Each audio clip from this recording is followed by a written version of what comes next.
Ralph Hubel est professeur à Bâle, à l'université de Bâle. Il est aussi, je ne sais pas s'il faut dire directeur de ICONES, qui est un groupe là aussi mixte de recherche dans lequel participent à la fois des historiens de l'art, mais aussi des philosophes et des sociologues. Et je pense qu'ils ont souvent aussi des interventions d'artistes. C'est donc situé à Bâle. Donc Ralph est venu accompagné de Klaus Klammer qui va parler demain, Markus Klammer, excuse-moi, lui aussi de l'université de Bâle. Nous avons donc avec ICONES une sympathie et un échange qui dure depuis un certain temps, surtout par l'intermédiaire de Ralph jusqu'à maintenant, qui a été notre invité par le passé et qui a beaucoup inspiré les travaux de notre groupe. Donc pour présenter Ralph Hubel, je dirais qu'avant d'enseigner à Bâle, il était à Chicago dans cette extraordinaire centre de recherche sur la pensée contemporaine. Et puis il a pris la charge donc d'ICONES, qu'il a publié un certain nombre d'ouvrages, dont une vient d'être traduite en anglais en 2013, donc Prehistoric Future, Marx, Ernst and the Return of Painting Between the Wars. Donc futur préhistorique, Marx, Ernst et le retour de la peinture entre les deux guerres. Et tout récemment, vraiment il y a quelques mois seulement, Bildkritik avec Wolfram Pichler qui vient donc juste de sortir. Donc le mieux que j'ai à faire maintenant, c'est de laisser la parole en te remerciant beaucoup d'être à nouveau parmi nous. Oui, merci beaucoup Giovanni, merci beaucoup Bernard Rudiger de m'inviter à cette colloque. J'ai déjà en profité énormément de nos réunions à Paris et à Lyon. Et aujourd'hui, je vais parler en anglais. Je regrette beaucoup, mais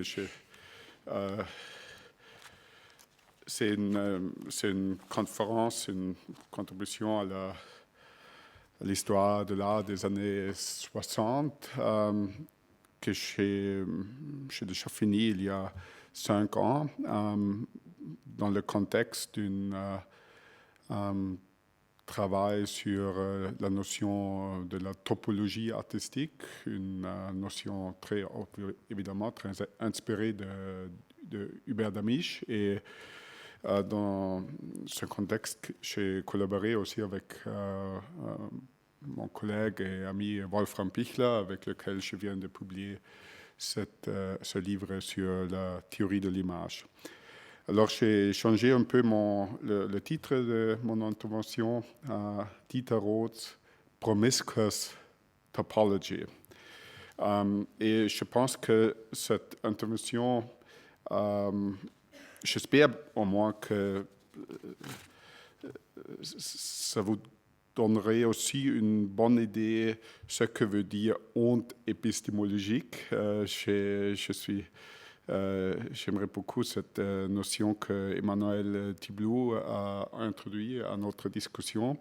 Comment on peut confronter cette honte épistémologique dans le contexte de l'art contemporain.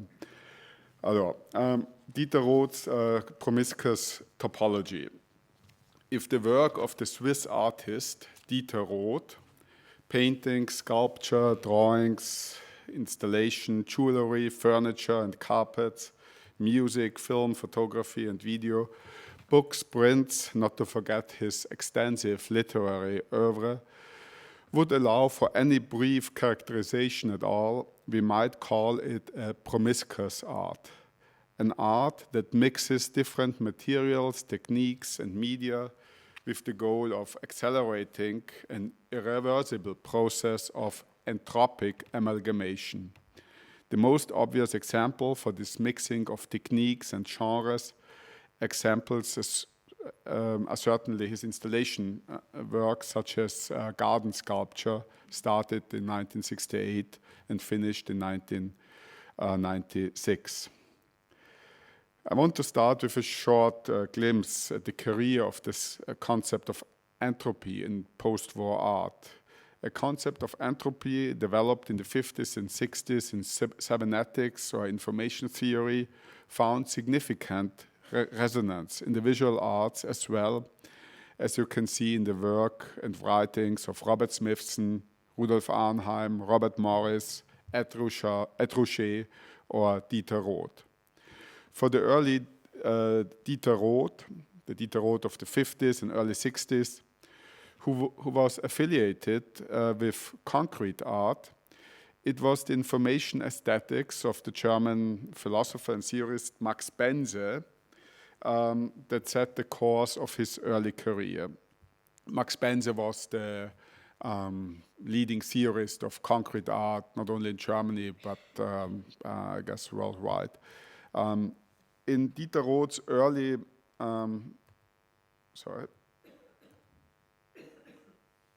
early graphic works, such as Book 4A, so the typo is deliberate, that's how it was written, Book 4A from 1961. This work reveals an interest in the relationship between symmetry and entropy, a relationship that is fundamental to Max Bense's conception of art. Although these works follow more or less complex forms of symmetry, they seem to glimmer and vibrate. They emerge, they engage in a certain kind of opticality. The lines become optically unstable, testing our ability to perceive the internal organization of the picture. This contributes to a sense that the image ceases to be immediately intelligible and recognizably organized. So we lost a sense of the symmetrical organization of these images and instead assume, as Bense would have said, an improbable or unlikely organization in which entropy and symmetry, chaos and order are at play. In the early 60s, Roth leveled a polemical critique against concrete art, so against the very movement he was affiliated with. He now no longer understood entropy as an optical glimmer that overrules symmetric order, but rather as a sort of material contamination, which he demonstrated on the one hand through his use of perishable materials such as milk, chocolate, and bananas, and on the other through the sheer quantity of his own artistic production. By 1964, he had already established his method for the Copley book. I quote Dieter Roth about his method. One should do everything in a very cheap way and use the cheapest materials so that the book can become thick and fat out of pure cheapness, unquote. Even the titles of books in which he reproduced hand drawings underscore this emphasis on sheer quantity. 150 speedy drawings. 150 speedy drawings in 1977. Böken, 120 heads from Dieter Roth, 6 heads from Vera Roth, trophies, 225 two-handed speedy drawings, bats, 130 two-handed speed drawings, dogs, 128 two-handed speed drawings, etc., until 1,234 soft, speedy drawings in 1987. Roth's reaction to this experience of the loss of form is the production of vast quantities of art, which only further heightens this loss. In 1979, Dieter Roth visits a canal not far from Barcelona with his family. So a place where dogs, stray dogs are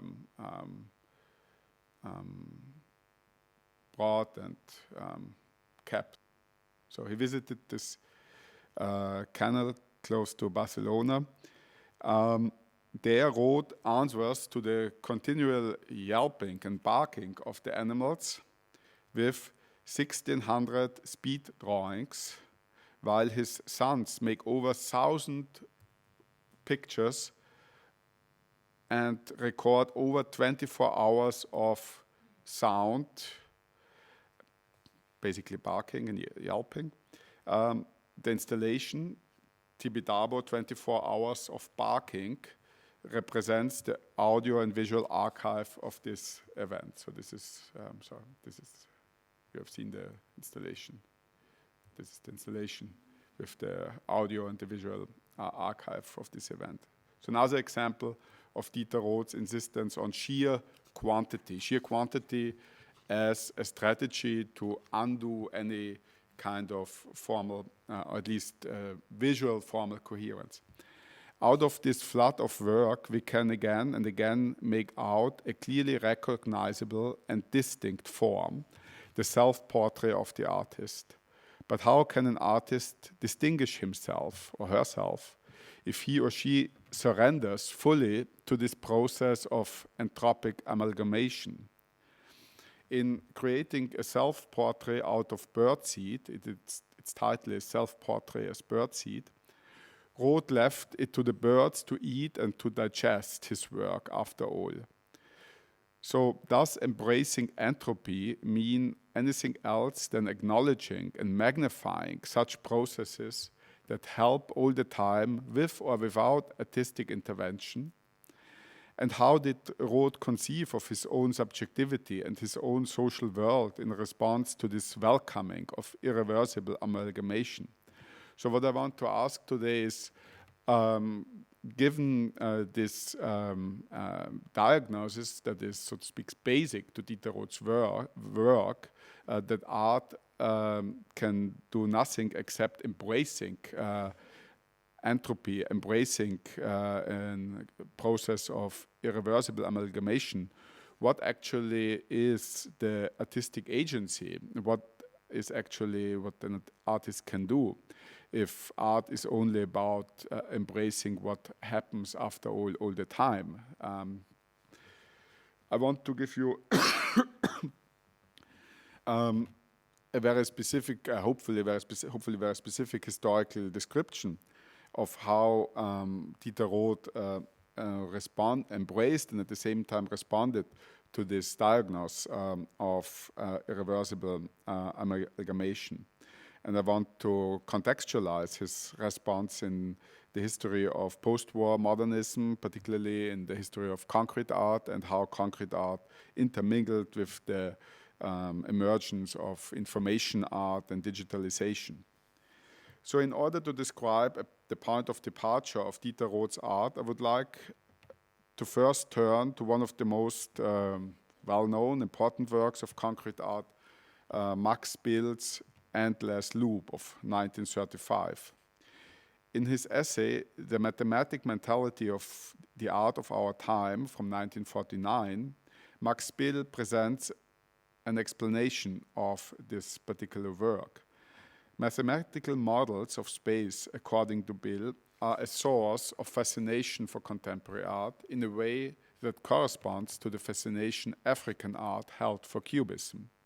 Quote Bild, but just as it was impossible for these black forms of sculpture in their cultish idiosyncrasy to be adopted by European art, so soon it is impossible for mathematical models to be adopted by art, unquote. So a very strange quote in itself. I will only comment on certain aspects. What the artist needs, according to Bild, first of all, is insight into the epistemic assumptions under which he engages with these mathematical models. According to Bild, mathematics, quote, has reached a point where much cannot be visualized anymore.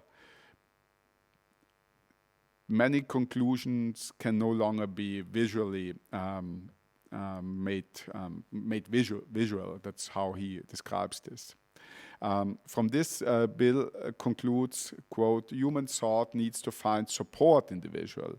This support is often found in art, even for mathematical thought, unquote. So his idea is that art somehow compensates kind of loss of visual distinctness and visuality at large caused by mathematics. These conjectures about the state of mathematics led to the not entirely surprising conclusion that the visual arts must compensate for this lack of visualization or Anschaulichkeit. As the visual symbol of a modern science inaccessible to the visual art, according to Bill, is bring back into view an origin that art and mathematics share. So art's ambition is to unearth a kind of origin that is common to mathematics and art. Quote, the primordial component of every sculpture is geometry, the relationship of positions on the surface and in space. So this is crucial. The way he understands geometry is the relation of positions on the surface and in space, unquote. So if this geometry investigates not metrical relationships, but relationships of positions, as Bill writes, then the common origin of art and mathematics lies apparently in topology, in the analysis of relative positioning, or in Latin, analysis situs. The appropriate symbol for this is the Möbius strip, as in endless loop. As a sculpture, this surface, without any orientation and on which inner and outer are exchangeable, this sculpture creates a form on which there's no distinction between up and down, front and back. And that can count with respect to its directionality as original or primordial. With respect to its production as well, the Möbius strip has a fundamental simplicity, so to speak. It's transparent and simple with regard to the procedural implication of its own making.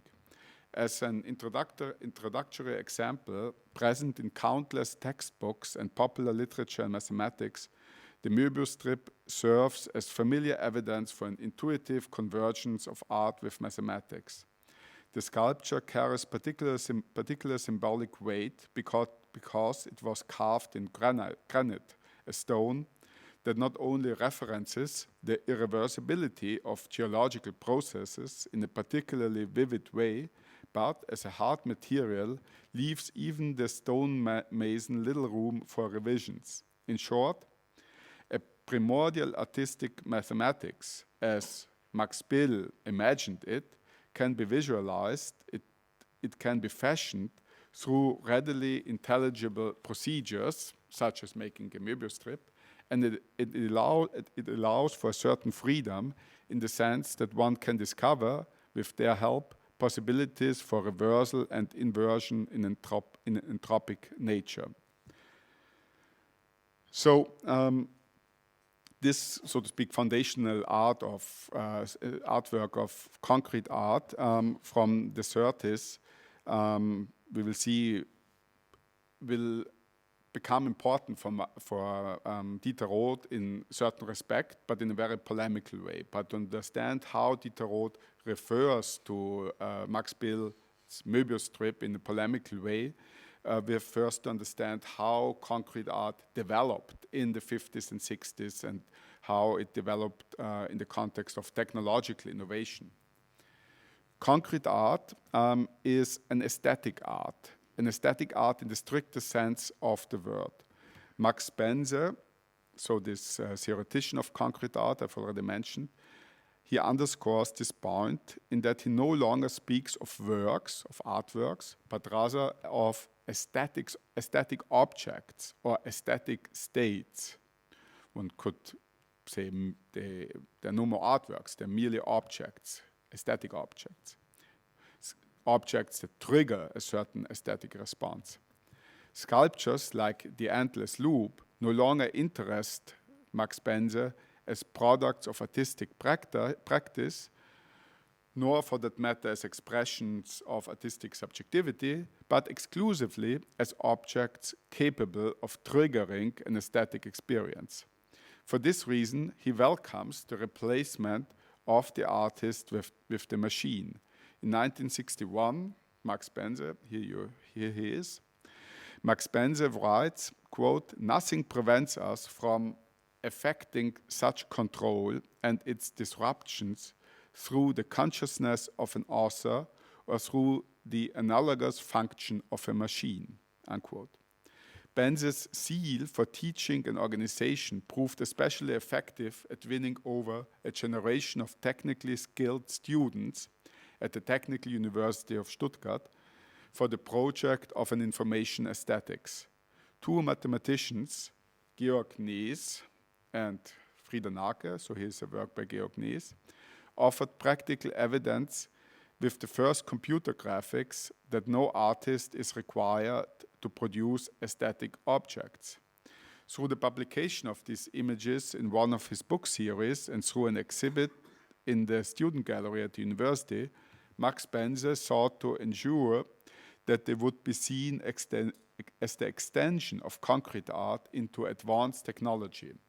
Formally speaking, the connection is indeed close, and it indeed seems natural to see the permutations of patterns of lines as a further play on the idea of an optical art aimed at maximum perceptibility. So you remember this book 4 I have shown you from the early 60s by Dieter Roth, or you look at something like this, or the Möbius strip by Max Bill. At first glance, it looks as all these artworks are, so to speak, committed to the same program. Nevertheless, there's a fundamental difference between them. Unlike someone standing before Max Bill's endless loop, the viewer of such graphics would at best be able to determine that they are the result of a set of mathematical operations, but never which particular mathematical operation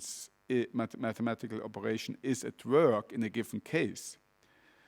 The kind of simple human interventions, the simple procedures that Max Bill claimed were capable of revealing the common origin of mathematics and art, could never produce images like Nees's or Nake's graphic art. From Bill's sculpture to the computer graphic of the 60s, we can therefore recognize just such a loss of transparency and visualization that Max Bill ascribed to the influence of modern mathematics, in place of the artist who insisted on employing the simplest and most transparent procedures, as Max Bill did in the Möbius strip. There's now a black box, a computer system operated by students of mathematics. This presented the future of concrete art, at least for Max Spencer and his followers, who had provided both the ideology and the financial support for this expulsion of the artistic subject from art making. So Dieter Roth was close to Max Spencer and was close to this whole world of digital art making, but as he himself admitted, he lacked the intellectual and technical background necessary to collaborate with Nees or Nake. So there's the moment of und epistemologique, und technologique. So he just was completely clueless with regard to the formal and technological requirements to engage in this kind of artwork.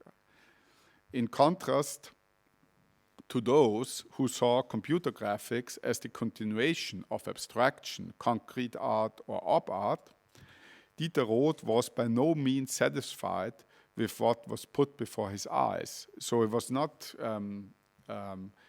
at ease or with the idea this is just another step in modernist art. He understood this as a profound disruption, and a profound disruption with regard to the artistic agency open to an artist.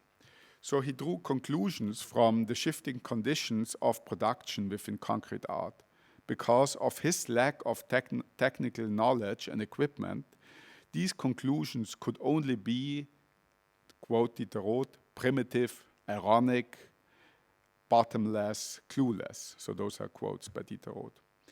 Roth reacted to the replacement of the artist with the black box of the computer scientist by insisting on thinking Max Benzer's ideas through to their natural conclusion, right to the achievement of that state in which the artist is in fact superfluous.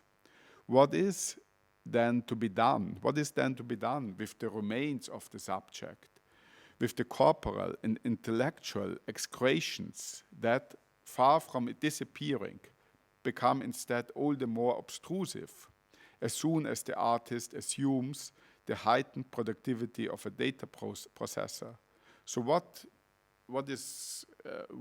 the role of the artist as a physical corporal being as soon as he is or she is substituted by a black box, and what is done with this kind of leftovers of the artist, which become even more conspicuous in the context of this process.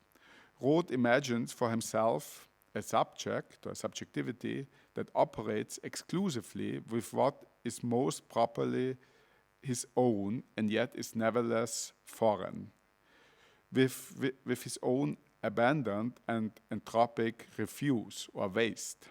However, he did not use the vocabulary of thermodynamics or information theory.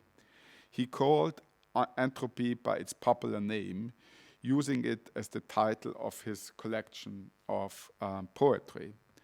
In 1966, he published the book Scheiße, Merde.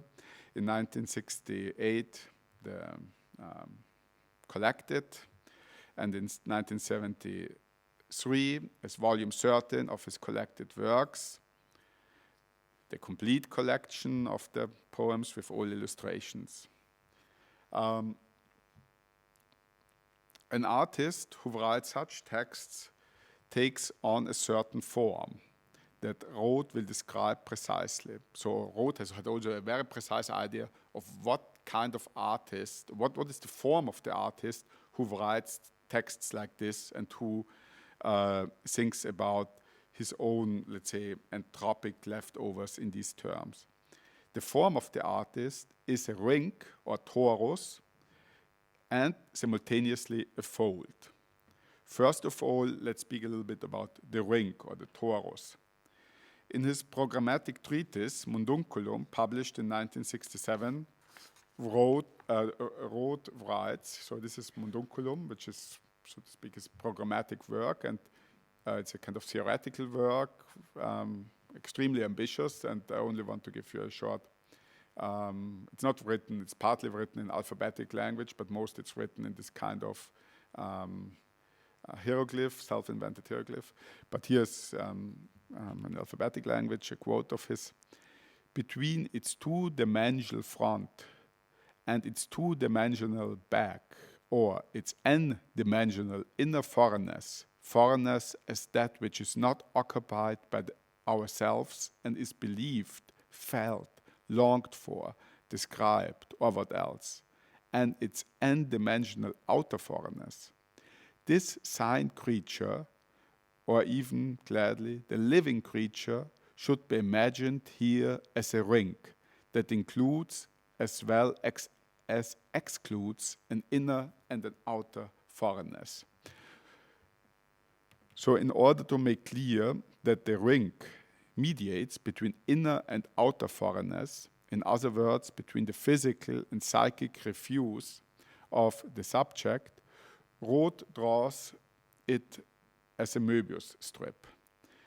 In contrast to this topological model, he characterizes the perspectival model as old and old-fashioned. The artist is no point out of which a world can unfold, such as in the perspectival model. He is rather, as one illustration shows, a skin onto which both the inner and outer world imprints itself. The skin must be understood as perforated many times over, and the artist is not a single ring with a single hole, but he possesses rather countless holes, countless orifices, including eyes, mouth, nose, ears, and the anus. How does Roth get from this idea of the artist as a ring, or multiple rings, to the fold? Or to ask it somehow differently, why are torus and fold ultimately one and the same form for Dieter Roth? A Möbius strip can be created by cutting a two-dimensional ring, folding the now open string on its narrow side, and then gluing the ends back together. Roth's own demonstration of the transition from the ring to fold is somewhat more complicated, and it corresponds to a polemic against the visual or optical conception of reflexivity. The vertical axis of symmetry of the human body is the cause for Roth of this optical misunderstanding of reflexivity. Mundunculum offers, therefore, on the one hand, a critical genealogy of vertical symmetry, which Roth understands as the result of a violent reconstruction of the human body by angels. On the other hand, Roth presents in Mundunculum an alternative understanding of symmetry. So this whole treatise, Mundunculum, is about symmetry as a kind of violent event that transforms our body. It's a kind of violent spiritual event perpetrated by angels on our body. And this creates this kind of predominant model of reflexivity, which has something to do with opticality, that we visually recognize our body as a bilateral symmetrical structure. And what Roth does in Mundunculum is he sketches an alternative understanding of symmetry, and I would like to describe this alternative understanding of bodily symmetry as functional. So it's not optical, it's functional. So, and here he develops this alternative understanding of bodily symmetry. The vertical axis of the body, according to Roth, forms a mirror that divides life into life on the one hand and so-called reflecting on life on the other. So this is problematic, according to Roth. An alternative symmetrical division corresponding to a conception of body and mind that is not subject to the primacy of the optical runs between mouth and eye. So it's a horizontal axis between the mouth and the eye. Horizontal, yet not spatially fixed. It is to be situated between two paradigmatic series, the series of nutrition and that of the perceptive cognitive series. So it's a horizontal axis, but it's not fixed, but it's it relates two different functions, nutrition and perceptual and cognitive apparatus. So quote Dieter Roth, mouth, eye, lips, lids, teeth, eyelashes, tongue, eyeball, tip of the tongue, pupil, gums, eye socket, stomach, brain, digestion, vision, excrement, understanding. So this symmetry is of a functional kind. It refers two organs to one another, mouth and eye, and thus two processes, each irreversible on its own way, perception and nutrition. To uncover between them a reversible relationship, they must be seen as two related series that are tied to one another by functional symmetry.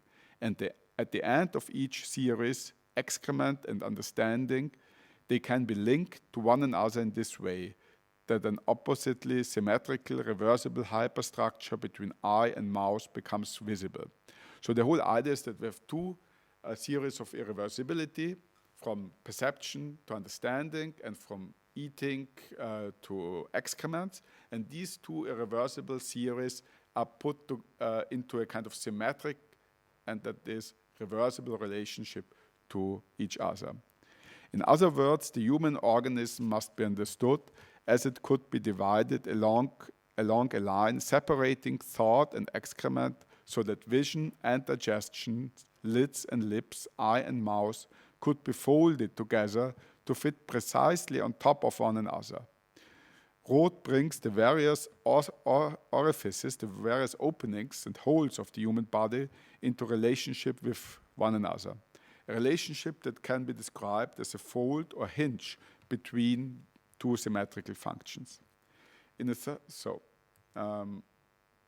here you have maybe one of his most famous poems where he, so to speak, performs this symmetrization of two principally irreversible theories, the theories of nutrition and the theories of cognition. So, no idea why this is black. So let's move to another one. So unfortunately, some of the slides have become black in the process of transferring them from PowerPoint to open access, but I think it will somehow work out. So in the self-portrait, here in the self-portrait from behind, one could see very well how this symmetrization between thought and nutrition, between cognitive and nutritional theories works out as soon as it is transferred into a visual medium. So this is a self-portrait drawn and printed together with Richard Hamilton. One can see that the skull is divided into two, so to speak, halves. In German, you could say two Schädelbacken, two skull cheeks, on which not only the reversibility of left and right, but also that of top and bottom, back and front, head and rear, and therefore also of thought and excrement, consciousness and world can be imagined. So this is a picture done together with a lithograph done together with Richard Hamilton. So you can extend this series of possible reversions from back and front, bottom, and from head and bottom. You can extend it to phallus and breasts, man and woman, positive, negative. Richard Hamilton, Dieter Roth. The differentiation, at the same time exchangeability of left and right, is thus a first step out of which an analogous relationship for all other spatial orientation and beyond, that even for determinations of individuality and gender follow. Insofar as the lateral symmetry is deepened and the top of the skull is drawn in, the body as a whole is transformed into a reversible construction, devoid of orientation, which corresponds to the subjectivity shaped like a Möbius strip, equally without orientation. So what Dieter Roth is doing here, he, so to speak, he deepens, he overemphasizes the vertical symmetry, and in overemphasizing the vertical symmetry, he transforms the head into the top into a bottom, and so on. So he creates this kind of reversibility. So now we have to see how this works. So again, this is black again. That's, yeah. So this is the way he translates his conception of the subject as a ring and as a fold into a certain pictogram. But it does not only translate it in a pictogram, but also in a kind of artistic practice. And I want to give you a short insight into how he is doing this by discussing his ambidextral drawings. So let's go back. So the fold runs through the head and can, in this drawing, also be identified with the bottom edge of the image. So there's also a fold here, you see. There's this fold, the vertical fold, and the horizontal fold at the same time. From this observation, one might suspect that for Dieter Roth, a certain medium is of specific interest, and by this I obviously mean the medium of the book, which is in itself a medium where the crease or the fold is pertinent.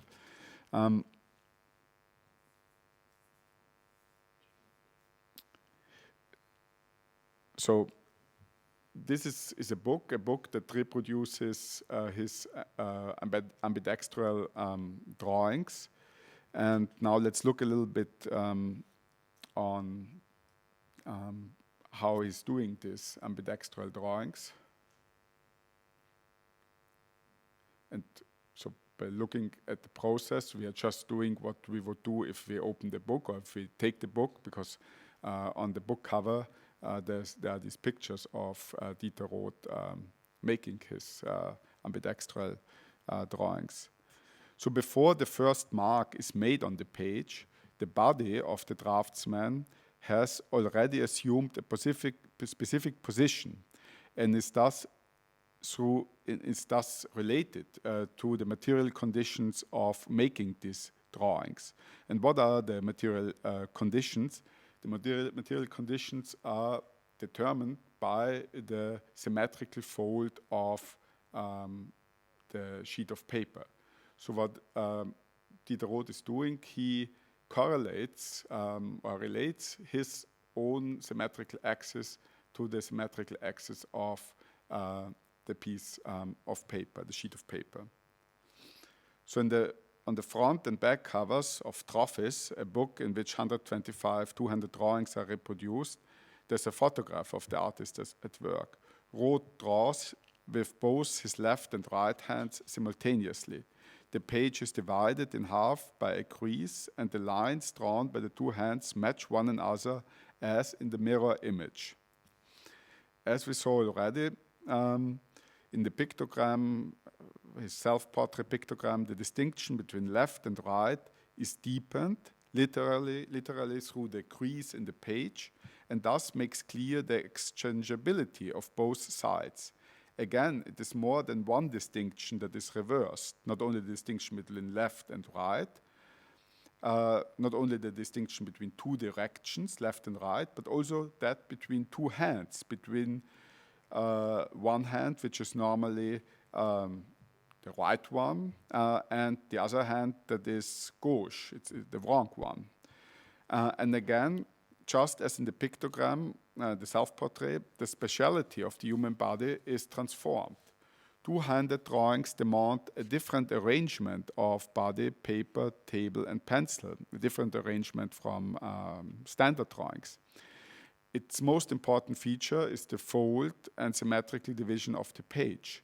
With the help of the seam, this fold, as it were, conjoined with the body of the artist along a common middle axis that is folded at 90 degrees in the transition between the drawer and the table. Page and drawing together form a bilaterally symmetrical configuration that first makes possible the virtuoso performance of synchronic movement between the left and right hand. Through the seam, the paper wins a thickness and corporality. The seam of the paper and the middle of Roth's body are thus not only joined together, such as the pictorial support refers to the body of the artist. The crease in the paper also always brings to light an initial body, the body of the paper, one that further generates drawn bodies that combine among themselves into hybrid bodies to which the body of the artist, equally engaged in acrobatics, also belongs. So maybe I hope I can show you also, unfortunately this is also black. So there are a lot of drawings where you can see self-portraits of the artist. So the artist in the drawings himself, he shows himself as being part of this whole arrangement.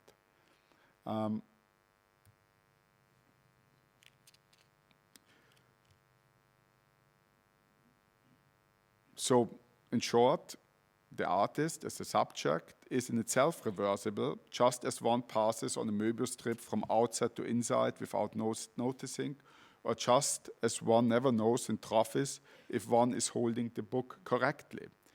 So this is another aspect of these books, that if you just have the book and the front and the back cover, you don't know which is the front and the back cover because they're reversible in itself. There are some clues, some hidden clues that might help you, like one hand is covered by white paint and here is X. But otherwise, there's this kind of, the reversibility is also translated, is also manifests itself also in the book as an object. So I'll show you some further examples of this poetics of reversibility. As soon as these drawings are reproduced, they're reproduced obviously very cheaply as photocopies. They become also in the sense reversible, that you don't know which of one of them has been mirror reversed and not.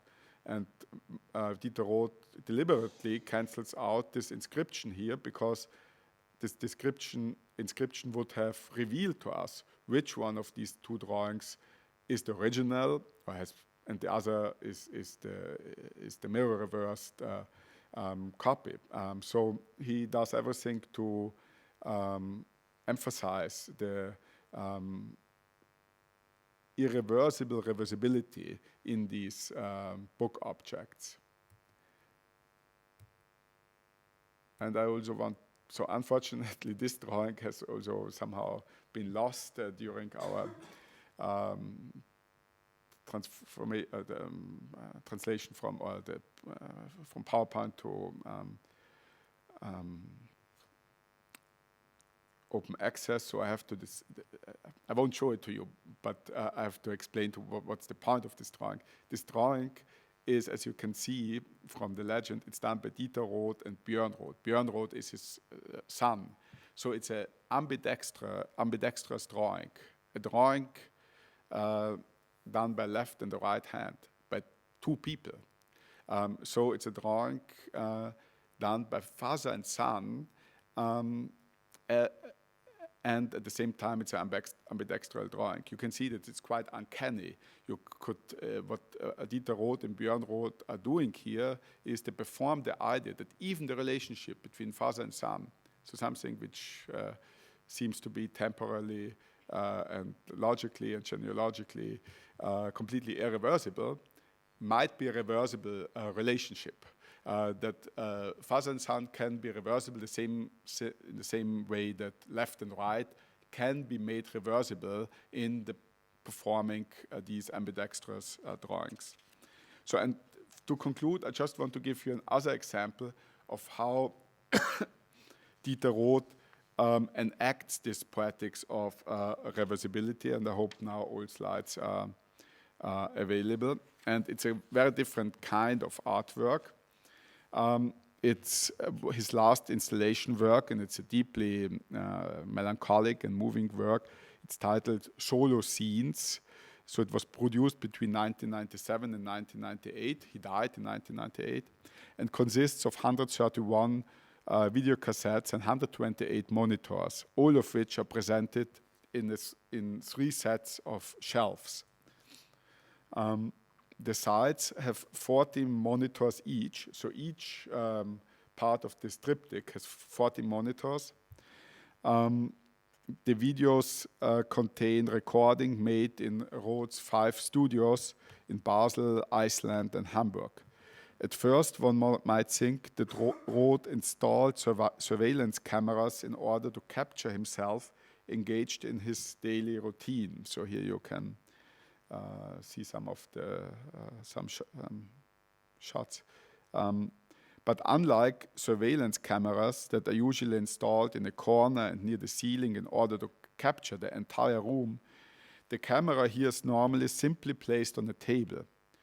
Roth has placed the camera there himself in order to capture a particular location from his daily routine, his workplace or his reading chair, but also the dining room table, the bathroom, or the bed. We almost always see Dieter Roth, whether it is at work or reading, in the shower, on the toilet, or resting. He sometimes leaves the picture frame only to return sooner or later. Once he falls asleep, and with the onset of night, the video slips into darkness for 50 minutes. The artist himself justified this type of self-recording with the explanation that he wanted to force himself to a double abstention. So that's how he explains why he is doing this. So he wanted to force himself to refrain both from alcohol and from television. In other words, he wanted to use the cameras to help sustain his commitment during his daily routine and to prevent a flight into the drone of television images or alcoholic intoxication. He disapproved of and feared both television and drinking as, Dieter Roth, quote, theatrical escapes from the everyday. Alcohol, according to Dieter Roth, encourages theatricality since the artist would present a grotesque figure as a drunken grandfather among his grandchildren. And he has already done this often enough. And television is theatrical because it generates events for a television audience. Viewers who glance from one image to the next, so this is how Roth's own explanation. Now I want to say a few words on our experience of this artwork. Viewers who glance from one image to the next and prevent themselves from becoming absorbed in any particular film will perceive precisely this, a routine that unfolds naturally, unconcerned with the camera, even as the camera serves to stabilize just this routine. As soon as we regard the installation as a whole, the work appears as a monumental triptych, or more precisely as a grave monument that captures and preserves the last 2 years before Roth's death. Under each monitor, the place and time period for each recording are listed. Reading from top left to bottom right. Considered chronologically, the last recording is from May 1998. It is also the only one in which Dieter Roth is not to be seen. He died in June 5th, 1998, so a few days later, but he was not in May, he wasn't in his studio anymore. Considered spatially, however, this last recording is not shown in the last monitor. It is not placed at the very bottom right, but instead in the middle of the right section of the installation. So the last recording is not here, but is somewhere here. Immediately to its right, the next monitor continues on with recordings from April 1998, when Dieter Roth was still healthy, well enough to continue working in his studio. 17 monitors further, we are back in March 1997, the same month from which the recordings come that we began our reading with at the top left, in the left section of the triptych.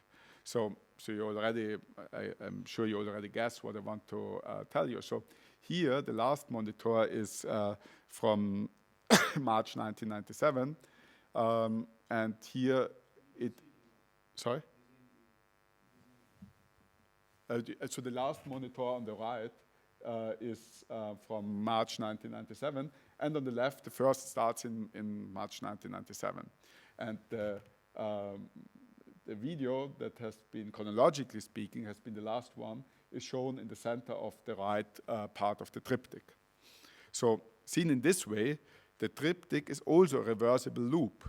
A loop because the chronology of the images leads imperceptibly from May 1998, when he was already in agony, from May 1998 back to March 1997, and thus links up the left and right sections of the triptych. And it is a reversible loop because we move unexpectedly from death back into life. It is easy to conclude, and it was certainly intended by Roth, that the Möbius strip-like arrangement of monitors is connected to the video recording insofar as no beginning and no end is indicated in the recordings either. They show excerpts from daily life that is characterized by repetition, and they show each of these 2-hour excerpts over and over again, since they are, at least during the opening hours of the museum, always automatically rewound. The life and the afterlife of the artist, as it comes into view in the solo scenes, present the same form that Roth described in Mundunculum as the form of artistic subjectivity.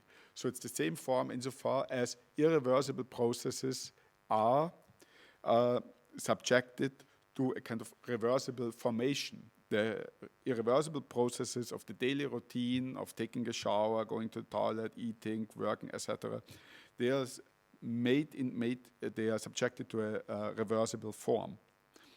There's much more to be said on solo scenes, for example, about the locations of the recording and about the strange detail that the monitors are numbered from 1 to 131, although the installation includes just 128 monitors. So there are also some lacuna, there are some missing monitors, so to speak. In the context of my interpretation, it is particularly interesting to examine in detail the chronological order of the monitors. From comparing the dates on the labels, we learn 3 things about the chronology. First, that the lengths of the intervals between the recordings are very different.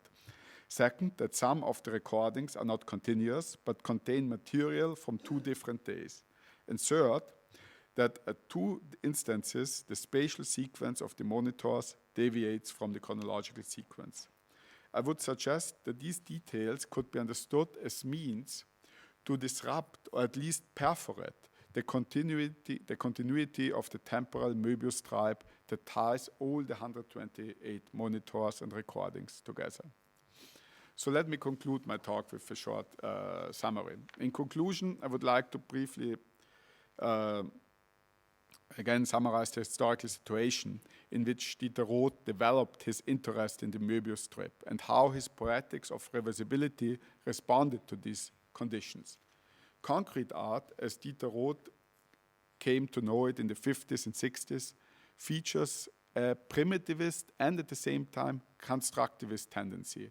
I would like to characterize Max Bild's endless loop as primitivist insofar as the goal of the artist considered in the creation of a primordial geometry that distinguishes itself from modern mathematics through the visual intelligibility of its operations. I would like to characterize constructivist Max Bense's attempt to replace the artwork with aesthetic states and the artist with the programmer. Both Bill and Bense pursue the goal of giving art a function in the context of the progressive rationalization of living conditions. According to Bill, art should compensate for the loss of transparency that, according to his claim, is palpable throughout the mechanized world of modernity. For Bense, it remains a possibility for art, too, to become a product created by technical experts. So that's what he wanted to do, to transform art into a product created by information experts. Also in the background of Roth's poetics of reversibility is an understanding of history determined by a conception of progressive rationalization. Dieter Roth's critique of concrete art, as I've tried to show, consisted in taking seriously the consequences of a replacement of the artist through the technical specialist and the data processor. The artist has become obsolete, a relic, the excretion, as it were, of progressive rationalization. And so he turns that which he himself has become, and yet what is cast out of him, his excretions. From this scatological perspective, he recognizes himself as being perforated many times over, and he discovers between these various holes and their particular excretions a symmetrical reversibility. This topology of the human body allows him not only to understand himself as a reversible thing, in which mouth and anus, left and right, male and female, are exchangeable, but it further allows him to enter into a new relationship with reversibility to other artists, but also to his children. And it allowed him, not least, to create works in which the succession of generations and the linearity of his own lifetime can be inverted. So thank you very much for your patience.